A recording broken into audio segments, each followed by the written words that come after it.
Welcome to the Business and Commerce Committee meeting of the Shoreham Crompton Parish Council, dated Tuesday the 12th of March 2024.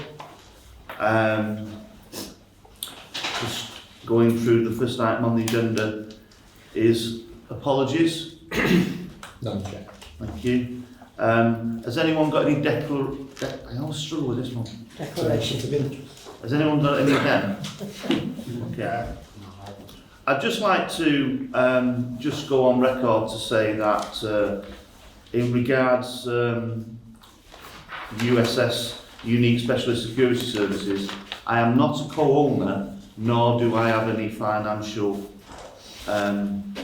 stake in them. I just thought I'd put that on public record. Declarations of interest, anybody? No? Okay. This is the moment where we get to public participation, but I think, I'm corrected, to approve as a correct record of the minutes of the Business and Commerce meeting on the 16th of October 2023. Yeah, I'll propose those for the record. Do we get a second? Second. All in favour? Passed. Okay. So normally we'd moved on to public participation. However, in this respect, because of the format of the meeting, I think we'll do that after as the last item, to give people a chance to absorb what's being said and obviously voice their questions and concerns. I just want to go through the table. Obviously, all the parish councillors and chief officer and admin are well known, but I'd just like to, if you'd like to introduce yourself first, Rob. Yeah, my name's Rob Stansfield and I'm the Company Director for Unique Specialist Services Group. My name's Andrew McCoy, I work for USS. Okay, I'm Inspector Stu Berry and I cover this area. I'm based at Oldham and Upper Mill, 50%. So. I'm Loretta Rotherham, I'm Head of Tenancy and Neighbourhood Services at First Choice Homes. Okay, so the purpose of this meeting is one of the things that has been a big priority for us regarding the parish council, soon to be a town council, is the level of crime and antisocial behaviour within our town centre. We receive reports on it daily. It's a big thing for us now. We have previously met with Inspector Berry and his colleagues, and in fairness, there's been some movement towards improving visibility of PCSOs. We asked the PCSOs not to be based here, something Stuart Berry agreed with, to get them out on the street more visible.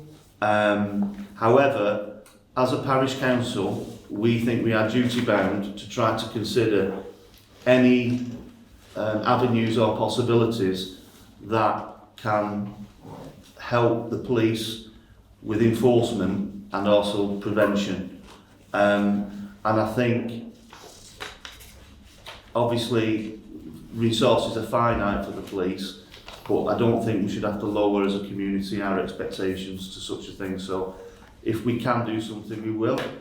We've been in talks with Rob regarding the possibility of enhancing, setting a precedent, getting more visibility. We've asked Loretta to hear from First Choice Homes, because First Choice Homes have a lot of properties within the vicinity of Shore Town Centre, and they might be considered to be hotspots for activity relating to instances in the town centre.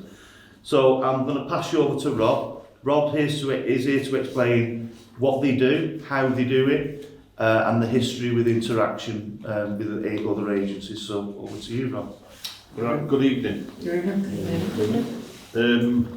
Basically, what my company is founded on over 35 years of security experience.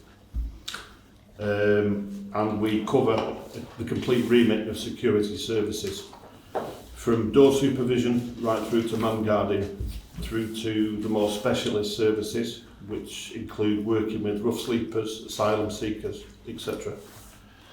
And obviously this discussion that we've been having with Mark involves sort of intermingling those more specialist services, I feel. Antisocial behaviour is a very complex issue, and it involves handling these complex issues.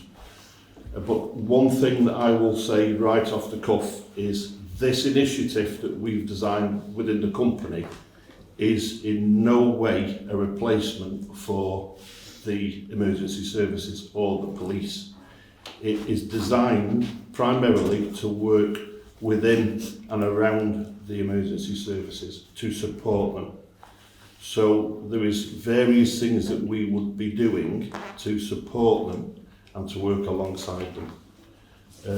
And those things are to basically to put onto the streets a visible deterrent, to reduce antisocial behaviour, and to basically enforce and put a conduit by where information can be passed back to the police. All the security staff would be wearing body cameras, so that would be an information gathering exercise.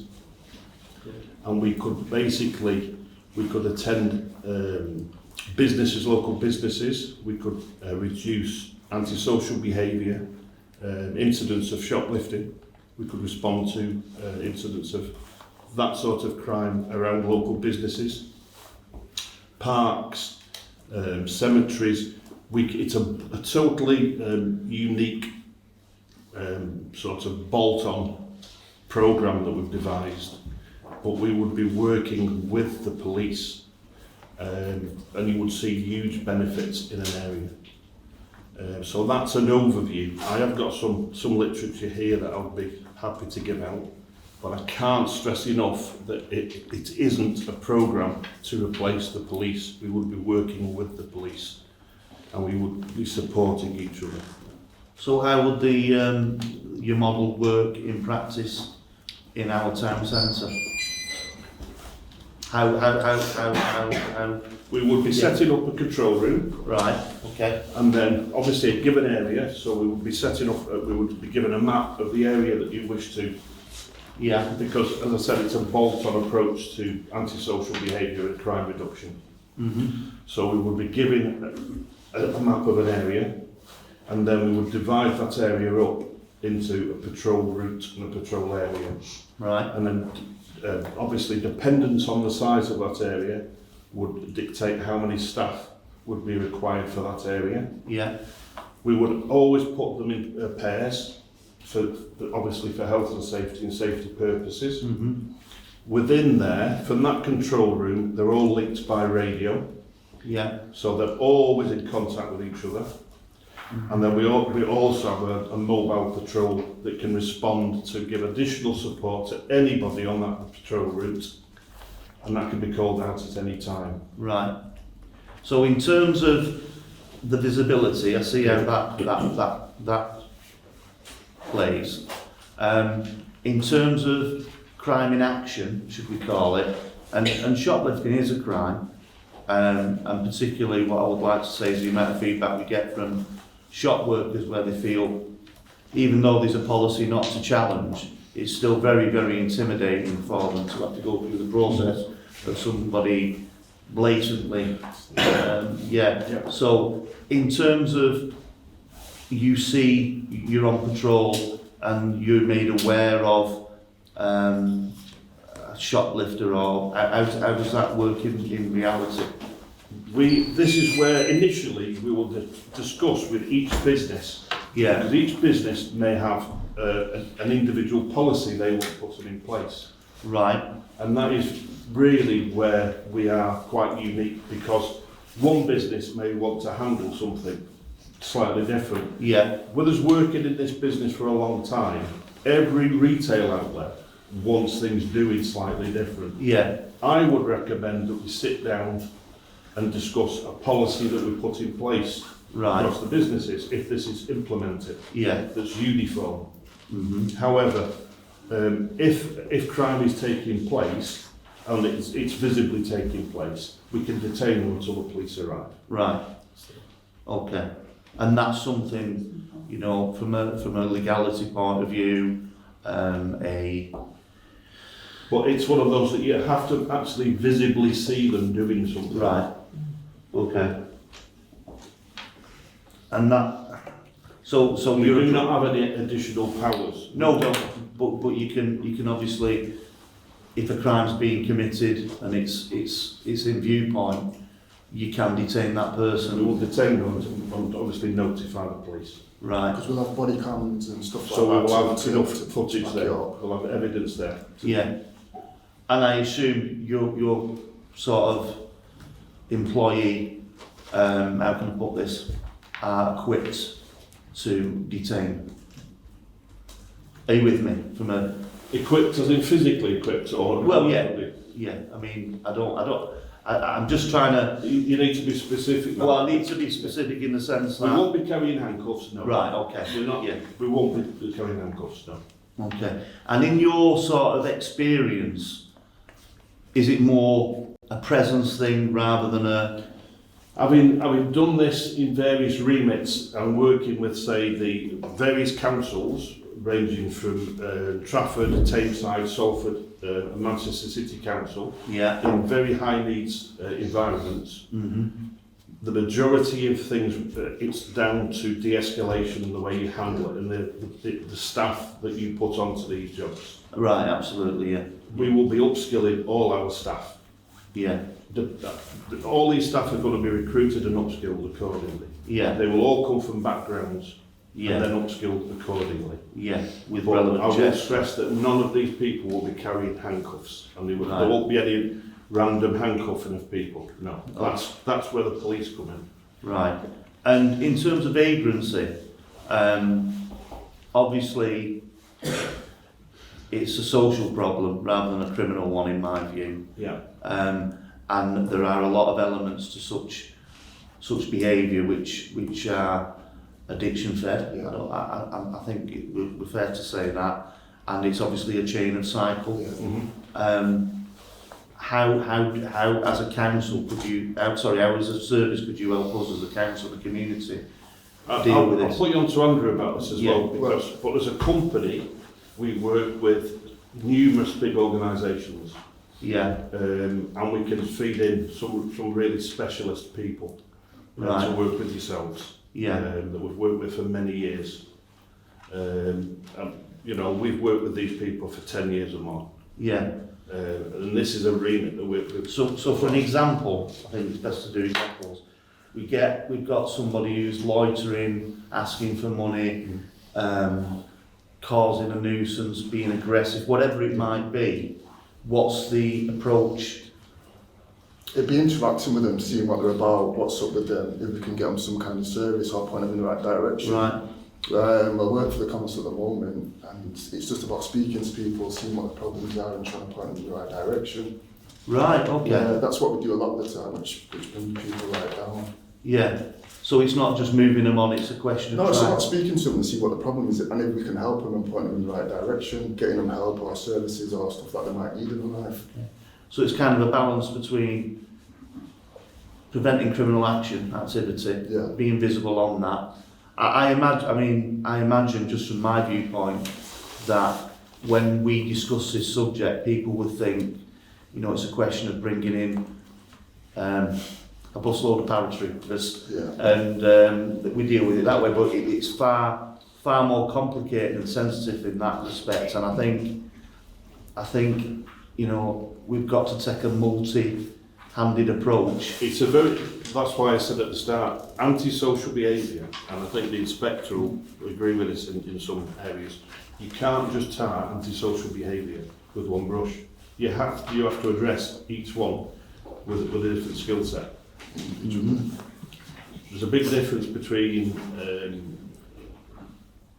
homeless drug addicts and people spraying graffiti on walls, and you handle each one differently. Yeah. Okay.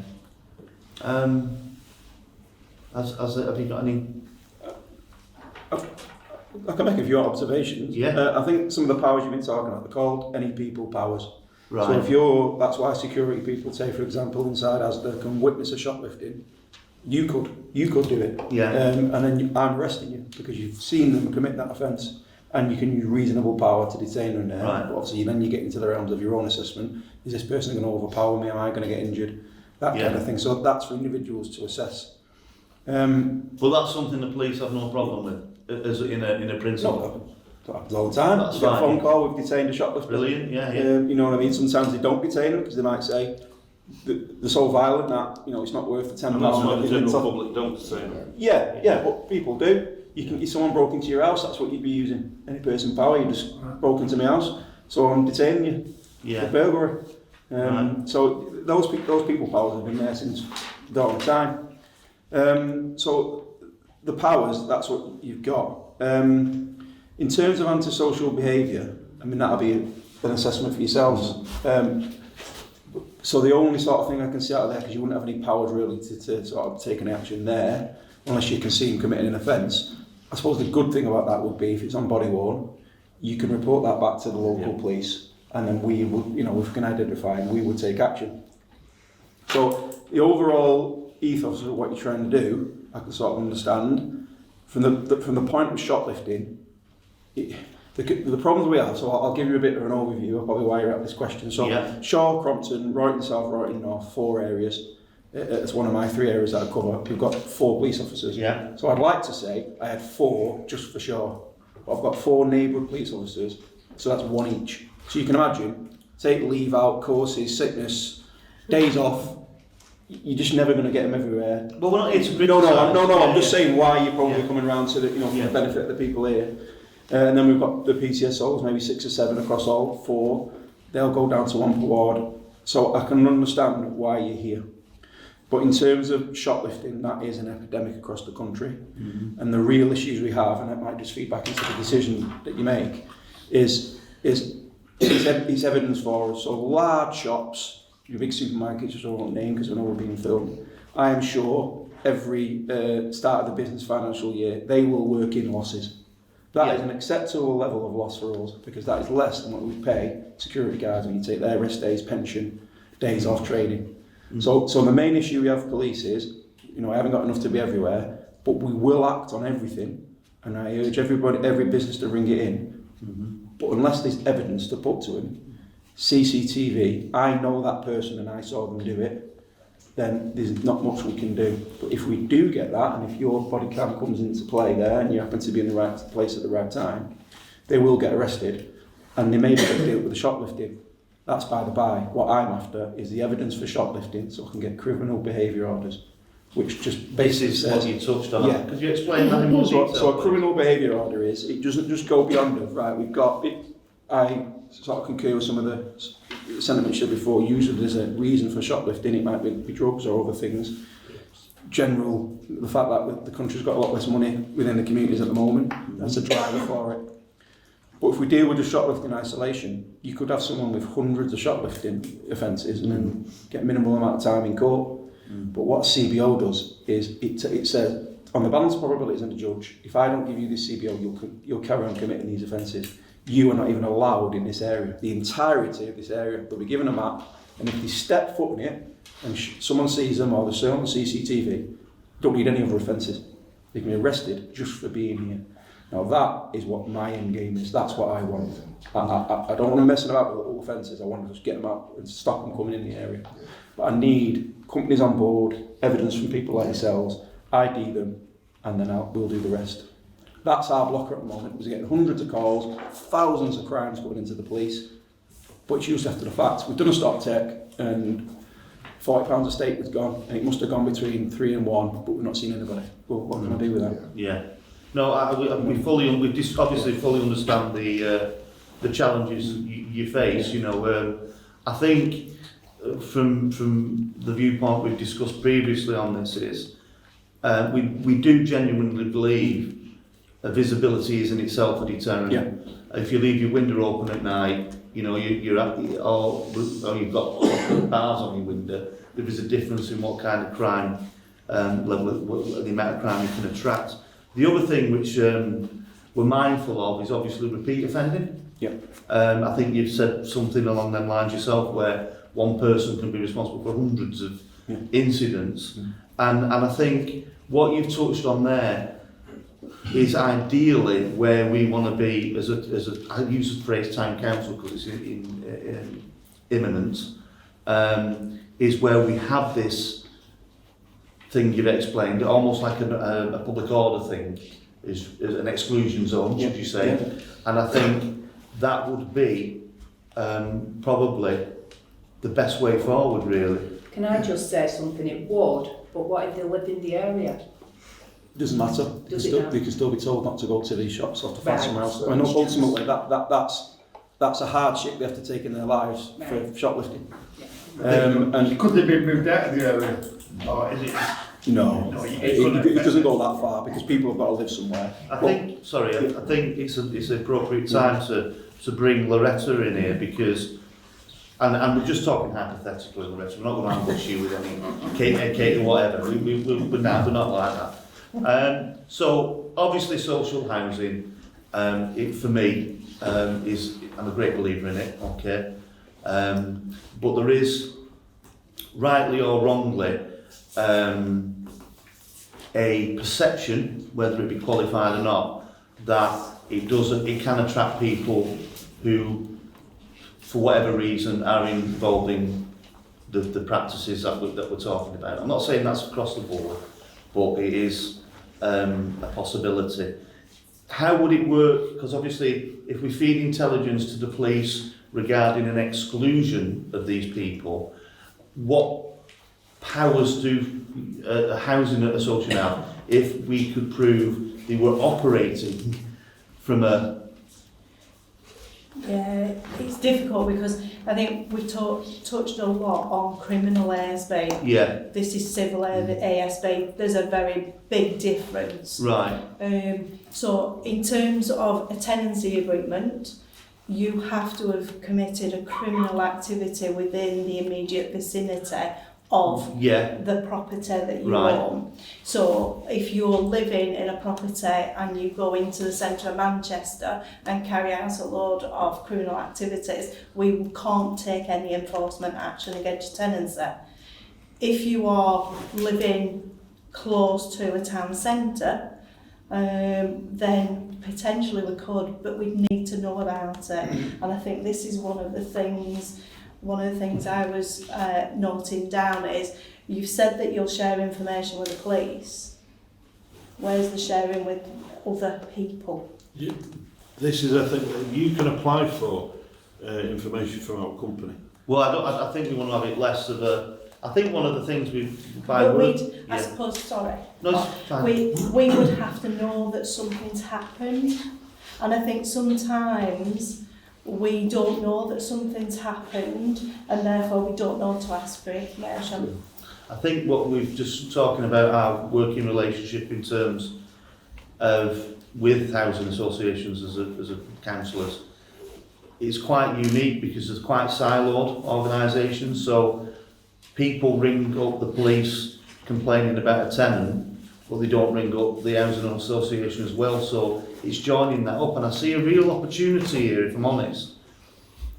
If the work you could be prepared to do, i.e. the visibility, the intel, the reporting, the interaction with residents and community people. I mean, one thing I would, you'd be, if you're walking up and down the street with the cameras on, people are going to ask you what you're doing, aren't they? And so you're going to have that community engagement, which I think is very important.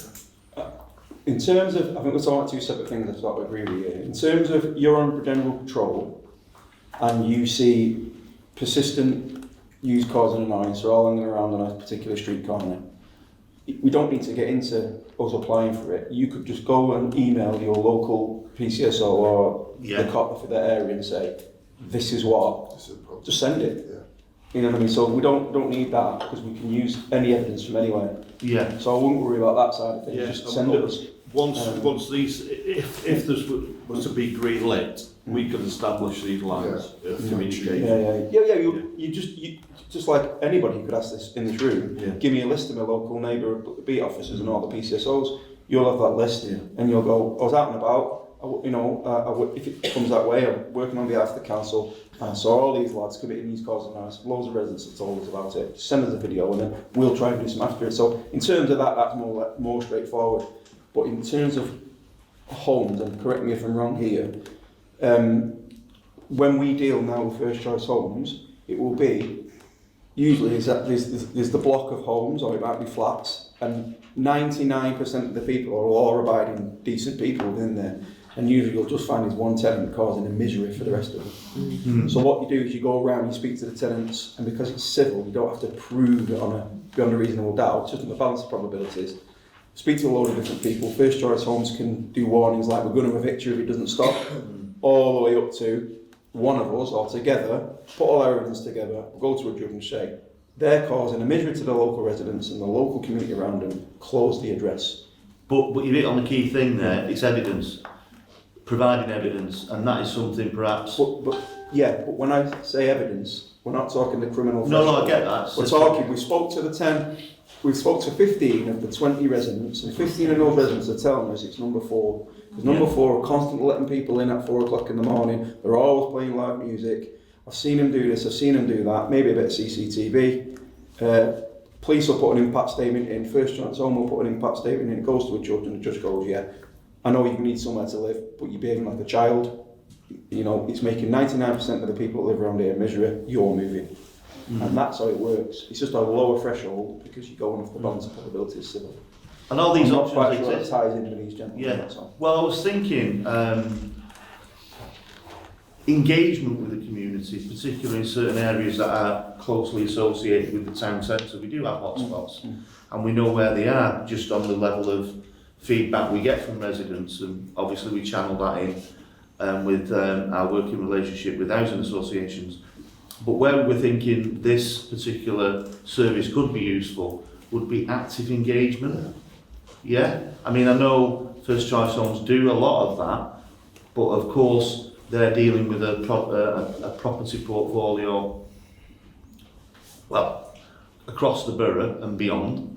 They have resources as well in terms of housing officers. I know you know, short on this, but if we're talking about specific localised areas that are currently, shall we say, on the radar, you know, neighbourhood visits, that could be something you could encompass in part of your portfolio. You know, hello Mrs Jones, how's it been today? Is everything up? You know, you build them. So what I'm trying to sort of get around is, I think personally, and I don't blame the police because it's like everything, they've been stretched and stretched and stretched.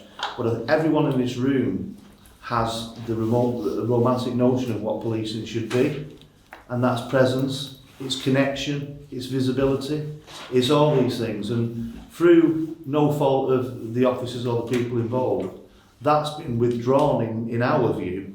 And I think to generate more of a positive community approach, I think we need that link. And I think from what you've described to me, because obviously we're going to publish it, I think that potentially could be the fit for this project, should I say. Obviously you're multifaceted in terms of your experience. It's not about, you know, getting a transit van in and scooping up other people up and then dropping them off at the next town. It's obviously being sympathetic, it's obviously being mindful, and it's all things, but it's about bringing confidence back. And I think we've lost a lot of that in our town centre, and I think we've got to the point now where if we don't visibly talk about addressing this, then it's just an acceptance. And I think we can make some progress. Has any councillors got any questions? Yeah, it's just to Rob. When you were mentioning the upskilling of the your guards, would they be mental health trained? Because a lot of these people who are say on the streets have got difficulties in these. What we do is, as a golden rule, anybody working in that specific remit, we go for drug and alcohol awareness training, mental health training, suicide awareness. Right, yeah, so they're all trained to spot Yeah. people who were trying to maybe hide in this in different ways. And obviously you'd have the agency support groups to give them the details of where they can get help. Is this part of Yeah, that? that's just pure background training. Right, yeah, fine, thanks. I'd just like, it's not a question, My day job, I work for a town centre petrol station and I have to wear a body cam because we deal with shoplifters day in, day out. And since we've implemented a town link radio system, and obviously it's eyes all over the town and linked up to all the shops all over town, we've seen a massive improvement and a lot of convictions of shoplifters since it was all implemented. So I can say anything like we can do with the shops with the town link as well, Yeah. that'd be great. I think the one thing we can say, I think, as councillors we've made aware of it, is there is a very, very, very strong community within the businesses in Shaw in terms of what they do, working together, cooperating together. It really is impressive in that sense, and I think bringing that effort and supporting it, I think will bear fruit. Specifically, I think in a lot of respects, you know, the people around this table here are prisoners of the system, you know, and I think that needs to be highlighted more. You know, these rules are created, these legislations put in place, etc., etc., and it's up to agencies and employees of them agencies in very difficult circumstances in many instances to work within them, as bizarre as it sounds. So we're not here to beat people up or literally. We're not here to chastise people or whatever. We're here to talk positively about what we can do as a community. And I think in terms of where I see this discussion going, I want to revert it back to them lines. Has any councillors got any other? Rob, you know, I do quite a bit, you know, with the residents in Shaw, you know, they'll get in touch with me, there's antisocial behaviour, whatever. And Mark, Lee, well, we've all been out to one, but if it were that I got any information, would I then pass it on to you? Yeah, we'd have a team set up that Right. can receive information, yeah. Right, That would be set up by a control room that would be set up for the area, right. once the operation's in place, yeah. And then you build that intel Yeah. up and filter it to whoever, Yep. the police. Again, like we were saying before, all that would be set up. Yeah. Okay. Has anybody got anything, any of our guests got anything they'd like to add? No? Okay, well, I'll open the floor then to the public. If anybody's got any questions you want to ask or raise.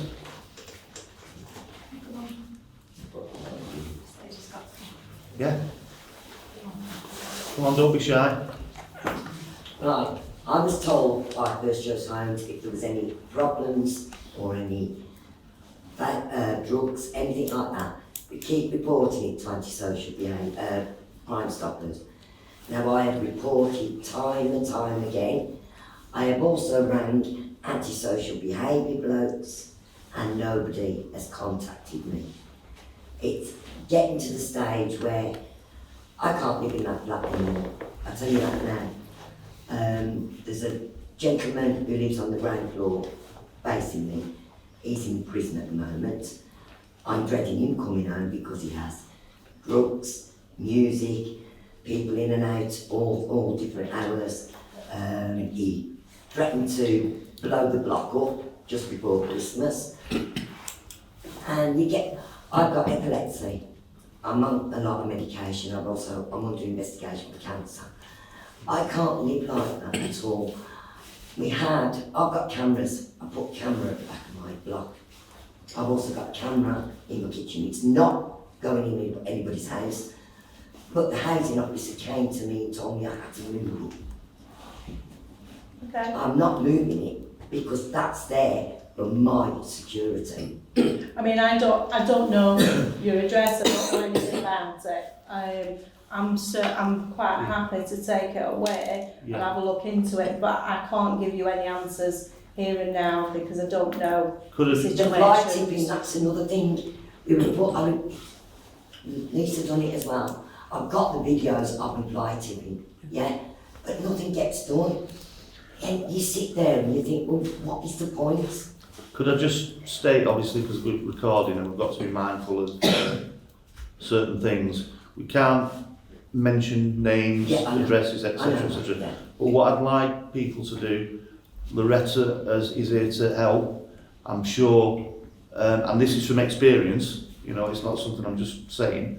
If you give Loretta your details, I'm sure that Loretta will take it away and look at it accordingly. And I mean, it is me that's told yourselves, isn't it? You know, you ring the police, but you also ring First Choice Homes. If you ring First Choice Homes, you contact the police, and I've drummed it into them that much that is what they've got to keep doing. But Yeah, we're getting nowhere. the point is, you seem to be constantly, reporting it to Crime Stoppers, but you're still getting nowhere. I've been reporting this certain person for 18 months, and nothing happens. Do you ring the police or do you ring No, we Crime were told to report it. How to does Crime Stoppers work, constantly. Inspector Berry? What's the- Crime Stoppers is a charity, and Really? it's anonymous. Right. And then what they'll do is it feeds into our computer system, and then I don't work in the intel unit, so they'll look at the intel that's coming in, and it'll have to meet a certain threshold. So if you just get one in one area, it's not really going to pop up as an area needed. It'd have to be a considerable number of people ringing about the same problem. It's as cold and dispassionate as that, the computer system, and that's how you direct your sort of staff towards deal with the issue. It just depends on what, so it depends on what you're actually reporting. All I can say to you is different ways to deal with this.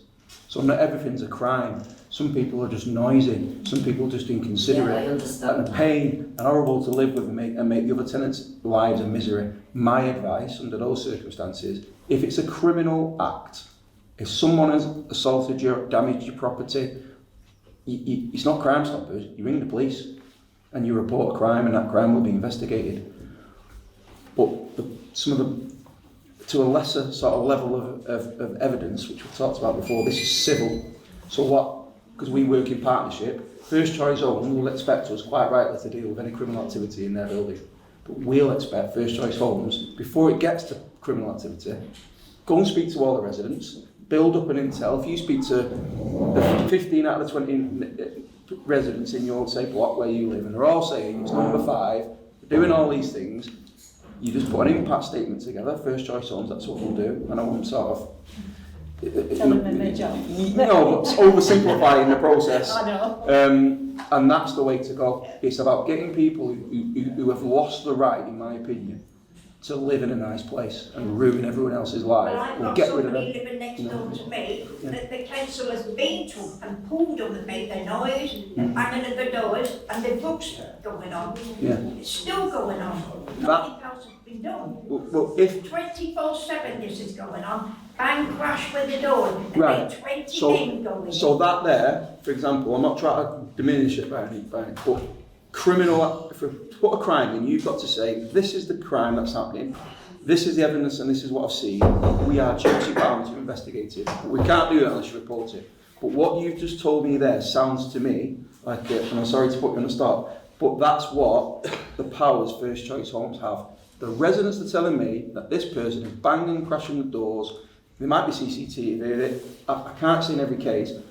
In my opinion, you take the civil action on that to get those people out if they're not behaving. Because I'm sure they'll sign a contract to behave in a certain way. They do.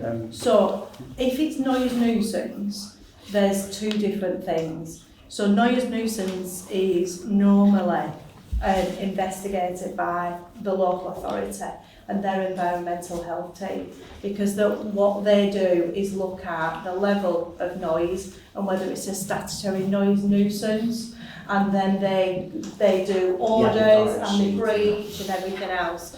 On the back of that, we work with the local authority to also then take the tenancy action where there is a statutory noise nuisance.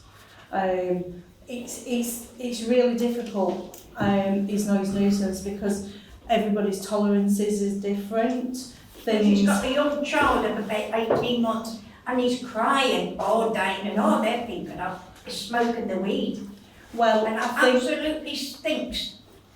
I think we, you know, like I said before, I can't, obviously, I don't know the details. I think If you want yeah. to give me any details afterwards, then I'm quite happy to go away and see what the situation is. Okay. But I can't give it now. Anybody got anything else? Can I just ask, you know, you said you were working with, you'd worked with other councils as a security firm. Have you got any examples of like what you've done with other councils? I can discuss the sort of work, but I can't discuss the sites that we've worked on. No. What sort of examples so that people, because I think, you know, what some people may be worried about is like this like kind of vigilante type. Yeah. That's a concern for some people, but I Well, suppose Andy's when you've actually, worked with other Andy's actually councils- senior on one of the sites that we actually look after. Yeah. So, Andy, if you want to just discuss Yeah, so your the particular site. place that I work at the moment, we've had suicide attempts, drug use, alcohol, mental health. It's just maintaining them because it's like a mad place to work because it's like pure different characters in the same building. And it's just about having a balance and trying to bring them down and speaking to them and seeing what they're about and how we can help them. So you've got experience working with other councils with this type of work? Mental so that's health. what I'm- Yeah, it's basically housing. It's where they get referrals. The council get referrals in from like rough sleepers, people that haven't got homes. They get housed into these specific sites, but they can come from various backgrounds.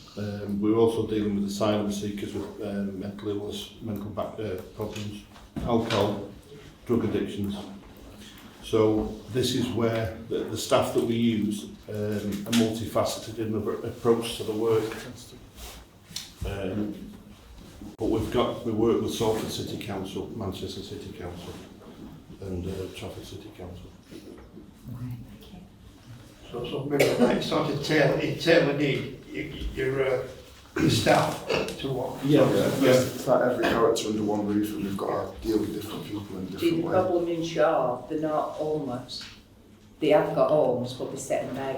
Yeah. Yeah. It's the same. We find this. You know, some of the people that they get referrals, they do have homes. But they play in the system. I've worked on this remit for many years. Yeah. And I work with some of the big organisations, which I can mention after the meeting. But you know, you find this. There's a lot of the rough sleepers. They do have homes, but they just play the system. These don't sleep rough. They sit out till the shop's shut and then they go home. Yeah. You know? I think we spoke about this maybe at a council meeting. I think what you've got to understand is that it is a criminal offence for begging. It's archaic under the Vagrancy Act. You go back when I joined the police 21 years ago, Bootle Street had its own begging unit and it'd get moved on, and obviously times have changed and staff, we can't have that anymore. But it is an offence, but it's how you want to deal with it. If, for example, you might get a large superstore, Tesco's and Asda, but they've got a part to play, because if they're not asking them to move on, then they're just going to keep going there. So it needs a buy-in from the shop itself to say, I am asking you to move away from my shop. But if they're not doing that, that's why this is going to happen.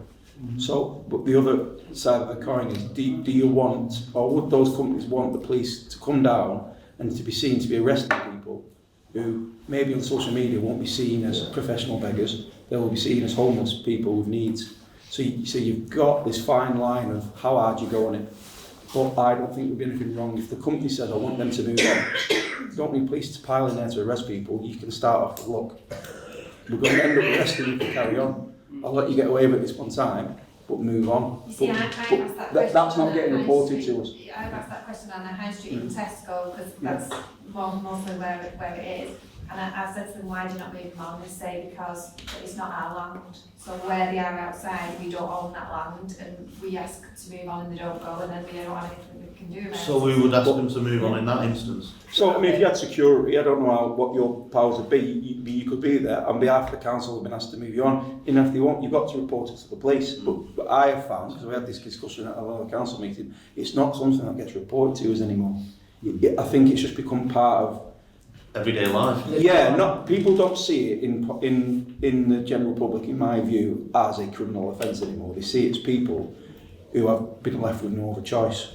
It's like an acceptance. But they haven't, you know. But there is a percentage of people who genuinely have, Yeah. you know, Oh, life's, yeah, life's given them a raw deal, Yeah. and that's Oh, why they're yeah, there. yeah. And then there are people who are professional beggars. Oh, yeah, and that's what So, it is. but it needs the people who owns that land to say, move away in the first instance, or report it to the police. So my PCSOs and police officers will come around and say, look, move on. We don't want to, but we're going to have to arrest you. And after a bit of that, we'll probably deter people. But we're not even at that point yet, because it's not getting reported. I think It it's does, because it happens at ours. We're getting moved on. I We think don't it's tolerate it. There we I are. think it's key to stress that, you know, one approach doesn't fit all situations, and what attracted me to some of when we first got involved in these preliminary discussions was the fact that you had sensitivity in your approach, skills in your approach. It's just the knowledge. I mean, this Yeah. is only one sort of, we're going round about one little avenue here.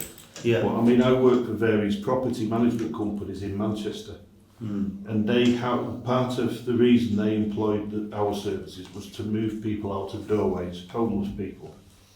And that's because the majority of my lads know a lot of the homeless people. Right. So because they've worked That in relationship, those, yeah. they know them, and there's that interaction where other staff, other security staff, it's a flashpoint right away.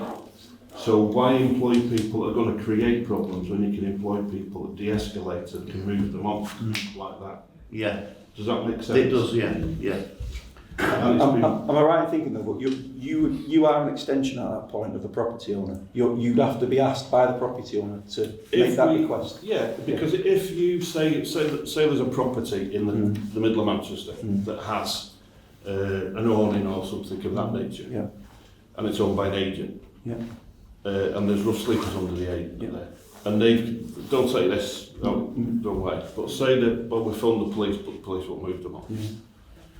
They'll contact me because we do the inside security as well, or the overnight concierge or whatever. But because they know the services we provide with the rough sleepers in that area, Northern Quarter for instance, we've gone down and it's Joe Blogg, so it's Tina, you know, just random names. Because we know them, or because we've got a rapport with those people, they've gone, oh, come on now. No, and 2 minutes they've gone. Now, I'm not saying it's a quick fix, but I'm saying it works and there's no flashpoints. It alleviates the pressure off you guys, and they've gone to Centrepoint, which is an organisation right away. So it works, and that's what I'm saying. We want to work with you guys because you don't want to be getting calls to move homeless people. So am I right in thinking your staged approach is, we've been asked, we work for the people that own this land or this building, we've asked to come and speak to ask you to move on, and I'm willing to use any, any negotiation points that I can to make that happen. But ultimately, if you fail to do it, I'll have to ring the police. Yeah. Assure that, is that in summary what you do? Yeah, because, you know, at the end of the day, Inspector, Yeah. we haven't got Yeah, your okay. powers. Yeah. But we escalate, you know, verbally. We use that staged Okay. approach because we can't grab them and drag them off. Okay. So, yeah, we use that staged approach. And I'm telling, you know, 9 times out of 10, it works. And and you've been there when it's happened. Many times. Sorry. This is how we've built that relationship up.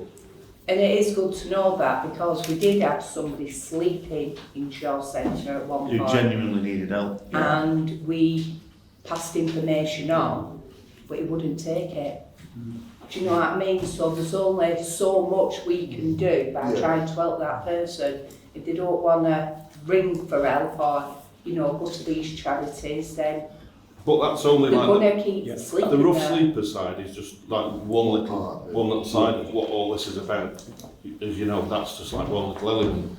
There's all the other anti-social elements, car thieves, you know, all of this. They all feed into it, but it's all important how it all slots together. That's why I said it's a bolt-on approach to every aspect of antisocial behaviour that can be addressed. Yeah. Working together. Yeah, of course. Any final questions?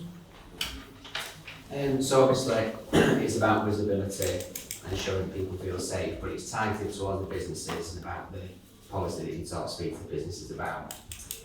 should it be using public money to pay for yourselves when businesses don't pay any rates to the parish council? Sorry, could I just interject there, Tom, because that's not what this conversation's about. No, but it's on the agenda. So I'm No, just but asking- what cost it isn't, I don't think. Yes, it's an explanation from Enhanced Town Centre Security. And what's the price you put on people, public safety? It just, sorry, just to go back. Sorry, Tom, just to clarify, I think is the word, and it was stated at the beginning of the meeting, I think. This is a feasibility and practice conversation. It's not a cost breakdown.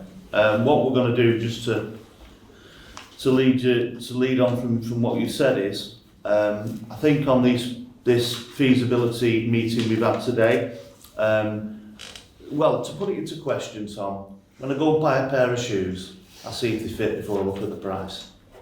And I think that's what this is about in this case. So I think we've established there is flexibility on your approach, your experience.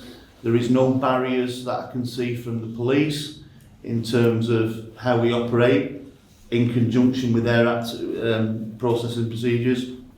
I think we've got the support of other stakeholders, housing associations, local businesses, the general public. And I think what we need to do now as a council, and I'd like to make a note of this for further actions, is I think we need to write to the key main businesses in Shaw, the large multinational whatevers, yeah. I think we need to write to them, ask what they're proposing, see if they would support it, yeah. And then I think we also need to do some work on the high street to ask smaller businesses, yeah, on a more personal level.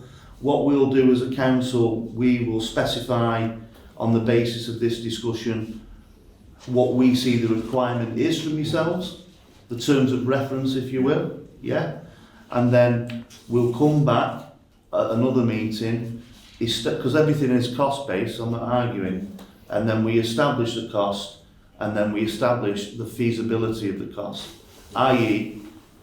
how it's funded, how it's provided, okay? That's the next stage, and I think your question will be asked in full at that meeting, Tom. About the benefit to the public, not businesses. Sorry, you No, talked I'm about just cost. asking- Sorry, you talked about... It was just a mention of cost, I wasn't asking how much it would cost. Oh, right, go on then. I just asked what the benefits to the public would be, because it's for the businesses, but the businesses don't pay anything. I think, no, you are going to cost, but we're not saying the business is not going to pay anything. We've not stated that. No, not towards, I'm not saying Oh, right. towards the USS, whatever it is. Yeah. I'm saying they don't pay rates to the parish council, but it's going to use parish council money, if it is you that we're going with. Well, not necessarily, because you're making an assumption about the costing model. It might be a self-funding thing. It So might be cost neutral. How much would you be willing to self-fund? Well, can I just say and reiterate something? Because I think we're kind of at loggerheads here. At this moment in time, it's a feasibility and practice conversation. Yeah. The next level, just to reiterate, will be the funding model. Yeah, and that's where we look at it, and we benefit the cost. Yeah, to the council, to businesses. You know, and I'm just purely speculating, Tom, but it might be we get investment from local businesses.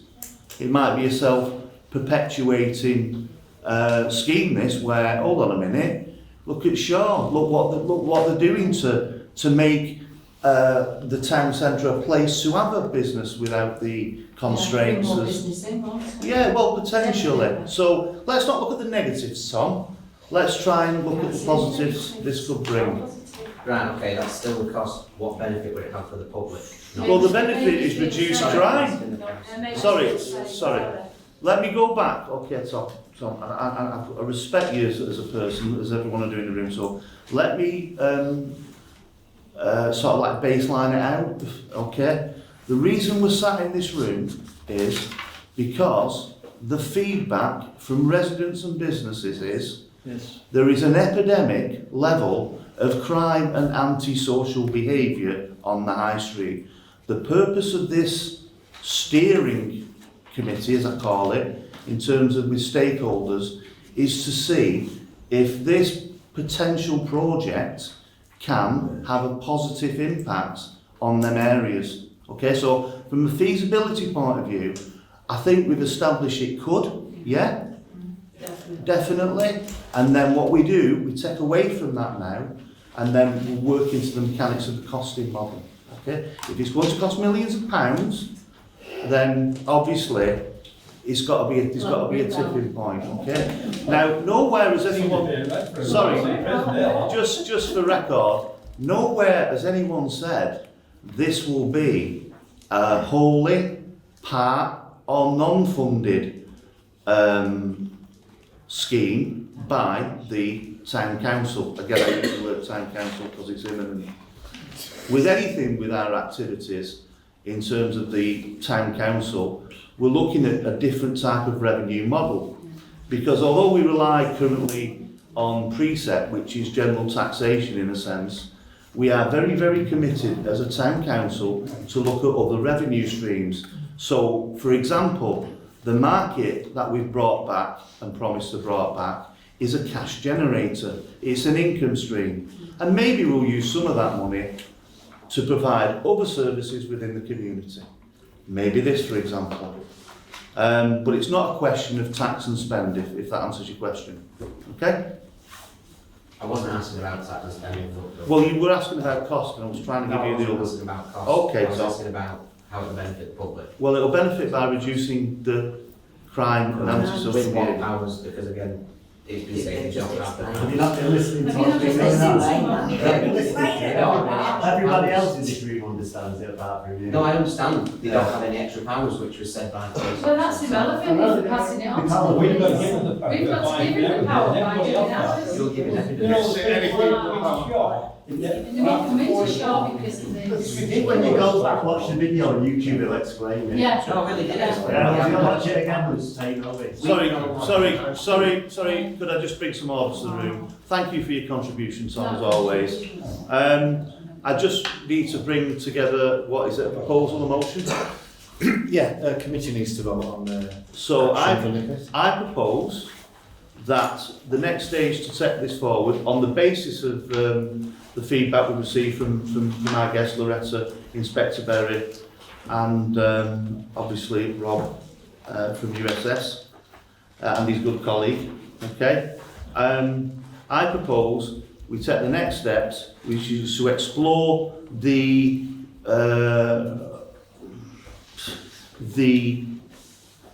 participation, of major major national businesses within the community, and also we engage with the local businesses to talk about the feasibility of what we're offering.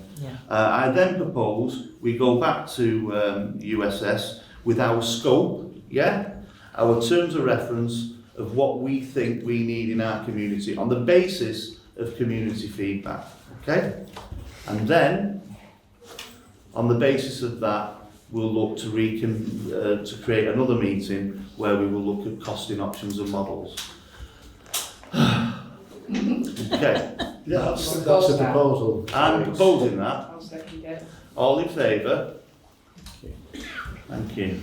I just want to say once again, thank you for Inspector Berry and Loretta for your kind attendance.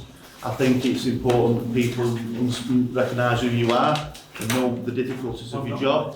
So thank you for that, and thanks once again, and we will be in touch thereafter.